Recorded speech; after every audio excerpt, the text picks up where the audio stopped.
श्री राम। सप्तत्रिंश सर्ग। सीता का हनुमान जी से श्री राम को शीघ्र बुलाने का आग्रह, हनुमान जी का सीता से अपने साथ चलने का अनुरोध तथा सीता का अस्वीकार करना। हनुमान जी का पूर्वोक्त वचन सुनकर पूर्ण चंद्रमा के समान मनोहर मुख वाली सीता ने उनसे धर्म और अर्थ से युक्त बात कही। वानर, तुमने जो कहा कि श्री रघुनाथ जी का चित्त दूसरी ओर नहीं जाता और वे शोक में डूबे रहते हैं, तुम्हारा यह कथन मुझे विष मिश्रित अमृत के समान लगा है। कोई बड़े भारी ऐश्वर्य में स्थित हो अथवा अत्यंत भयंकर विपत्ति में पड़ा हो, काल मनुष्य को इस तरह खींच लेता है मानो उसे रस्सी में बांध रखा हो। वानर शिरोमणे, दैव के विधान को रोकना प्राणियों के वश की बात नहीं है। उदाहरण के लिए सुमित्रा कुमार लक्ष्मण को, मुझको और श्री राम को भी देख लो। हम लोग किस तरह वियोग दुख से मोहित हो रहे हैं। समुद्र में नौका के नष्ट हो जाने पर अपने हाथों से तैरने वाले पराक्रमी पुरुष की भांति श्री रघुनाथ जी कैसे इस शोक सागर से पार होंगे। राक्षसों का वध, रावण का संहार और लंकापुरी का विध्वंस करके मेरे पतिदेव मुझे कब देखेंगे। तुम उनसे जाकर कहना वे शीघ्रता करें। यह वर्ष जब तक पूरा नहीं हो जाता तभी तक मेरा जीवन शेष है। वानर, यह 10वां महीना चल रहा है। अब वर्ष पूरा होने में 2 ही मास शेष हैं। निर्दयी रावण ने मेरे जीवन के लिए जो अवधि निश्चित की है उसमें इतना ही समय बाकी रह गया है। रावण के भाई विभीषण ने मुझे लौटा देने के लिए उनसे यत्नपूर्वक बड़ी अनुनय विनय की थी, किंतु वह उनकी बात नहीं मानता है। मेरा लौटाया जाना रावण को अच्छा नहीं लगता, क्योंकि वह काल अधीन हो रहा है और युद्ध में मौत उसे ढूंढ रही है। कपे, विभीषण की ज्येष्ठ पुत्री का नाम कला है। उसकी माता ने स्वयं उसे मेरे पास भेजा था। उसी ने ये सारी बातें मुझसे कही हैं। अविंध्य नाम का एक श्रेष्ठ राक्षस है जो बड़ा ही बुद्धिमान, विद्वान, धीर, सुशील, वृद्ध तथा रावण का सम्मान पात्र है।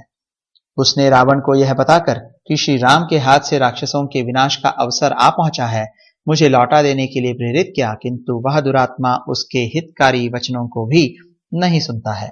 कपिश्रेष्ठ, मुझे तो यह आशा हो रही है कि मेरे पतिदेव मुझसे शीघ्र ही आ मिलेंगे, क्योंकि मेरी अंतरात्मा शुद्ध है और श्री रघुनाथ जी में बहुत से गुण हैं। वानर, श्री रामचंद्र जी में उत्साह, पुरुषार्थ, बल, दयालुता, कृतज्ञता, पराक्रम और प्रभाव आदि सभी गुण विद्यमान हैं।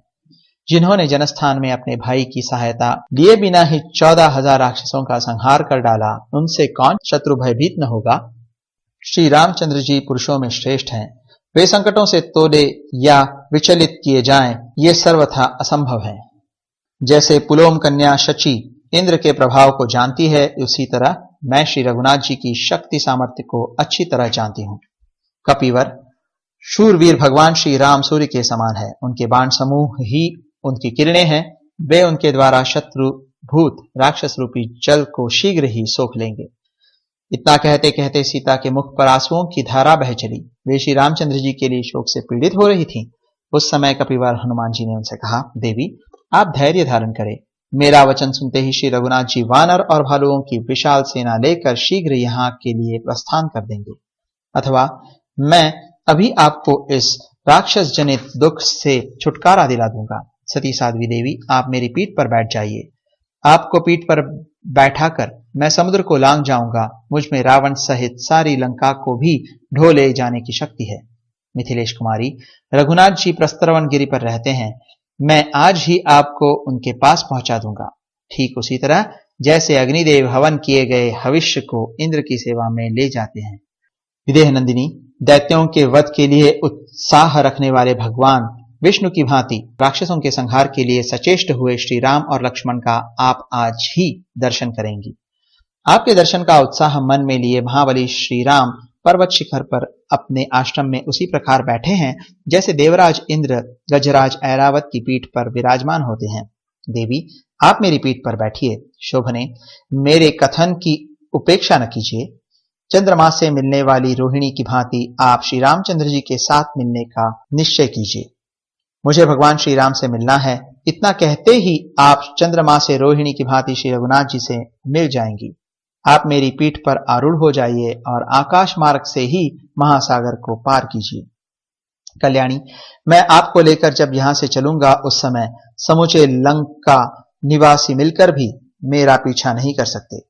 विदेह नंदिनी, जिस प्रकार मैं यहां आया हूं उसी तरह आपको लेकर आकाश मार्ग से चला जाऊंगा, इसमें संदेह नहीं है। आप मेरा पराक्रम देखिए।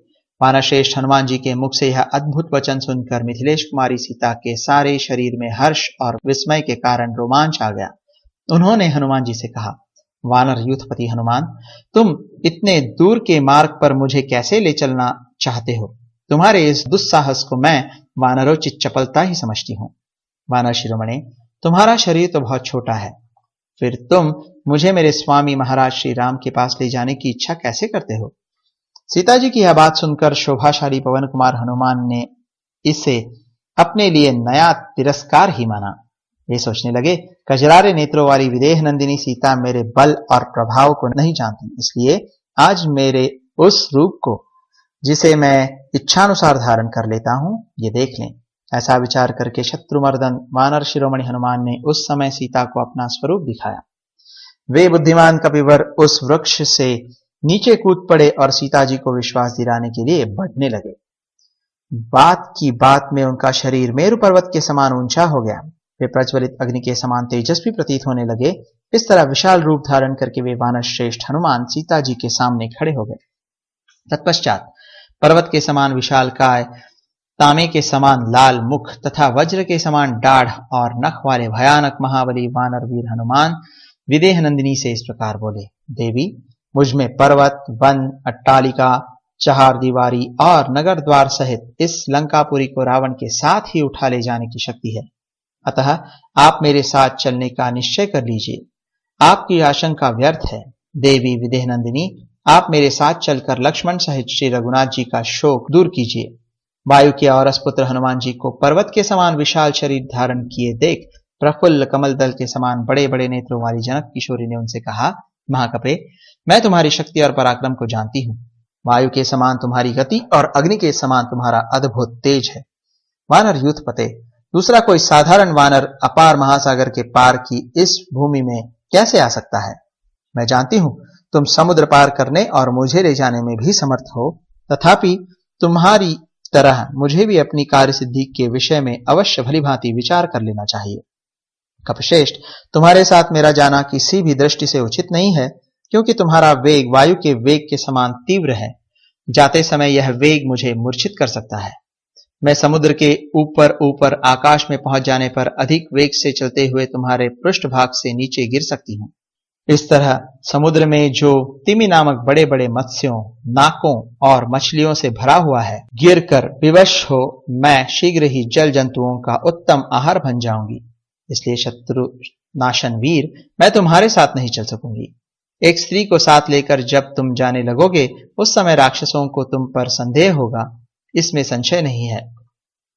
मुझे हर कर ले जाती देख दुरात्मा रावण की आज्ञा से भयंकर पराक्रमी राक्षस तुम्हारा पीछा करेंगे।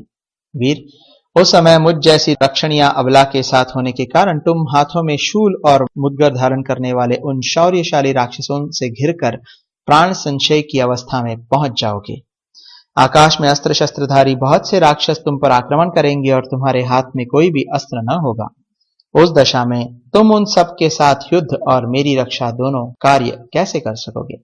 कपिश्रेष्ठ, उन क्रूर कर्मा राक्षसों के साथ जब तुम युद्ध करने लगोगे उस समय मैं भय से पीड़ित होकर तुम्हारी पीठ से अवश्य ही गिर जाऊंगी। कपिश्रेष्ठ, यदि कहीं वे महान बलवान भयानक राक्षस किसी तरह तुम्हें युद्ध में जीत लें अथवा युद्ध करते समय मेरी रक्षा की ओर तुम्हारा ध्यान न रहने से यदि मैं गिर गई तो वे पापी राक्षस मुझ गिरी हुई अबला को फिर पकड़ ले जाएंगे।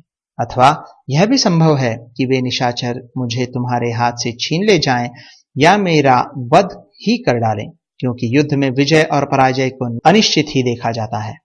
अथवा वानर शिरोमणे, यदि राक्षसों की अधिक डांट पड़ने पर मेरे प्राण निकल गए तो फिर तुम्हारा यह सारा प्रयत्न निष्फल हो जाएगा। यद्यपि तुम भी संपूर्ण राक्षसों का संहार करने में समर्थ हो, तथापि तुम्हारे द्वारा राक्षसों का वध हो जाने पर श्री रघुनाथ जी के सुयश में बाधा आ जाएगी। लोग यही कहेंगे कि श्री राम स्वयं कुछ भी न कर सके। अथवा यह भी संभव है कि राक्षस लोग मुझे ले जाकर किसी ऐसे गुप्त स्थान में रख दें जहां न तो वानरों को मेरा पता लगे और न श्री रघुनाथ जी को ही। यदि ऐसा हुआ तो मेरे लिए किया गया तुम्हारा यह सारा उद्योग व्यर्थ हो जाएगा। यदि तुम्हारे साथ श्री रामचंद्र जी यहाँ पधारे तो उनके आने से बहुत बड़ा लाभ होगा। महाबाहो, अमित पराक्रमी श्री रघुनाथ जी का, उनके भाइयों का, तुम्हारा तथा वानर राज सुग्रीव के कुल का जीवन मुझ पर ही निर्भर है। शोक और संताप से पीड़ित हुए वे दोनों भाई जब मेरी प्राप्ति की ओर से निराश हो जाएंगे, तब संपूर्ण रीछों और वानरों के साथ अपने प्राणों का परित्याग कर देंगे। वानर श्रेष्ठ, तुम्हारे साथ न चल सकने का एक प्रधान कारण और भी है। वानरवीर, पति भक्ति की ओर दृष्टि रखकर मैं भगवान श्री राम के सिवा दूसरे किसी पुरुष के शरीर का स्वेच्छा से स्पर्श करना नहीं चाहती। रावण के शरीर से जो मेरा स्पर्श हो गया है वह तो उसके बलात् हुआ है। उस समय मैं असमर्थ, अनाथ और बेबस थी, क्या करती। यदि श्री रघुनाथ जी यहाँ राक्षसों सहित दशमुख रावण का वध करके मुझे यहाँ से ले चले तो वह उनके योग्य कार्य होगा। मैंने युद्ध में शत्रुओं का मर्दन करने वाले महात्मा श्री राम के पराक्रम अनेक बार देखे और सुने हैं। देवता, गंधर्व, नाग और राक्षस सब मिलकर भी संग्राम में उनकी समानता नहीं कर सकते।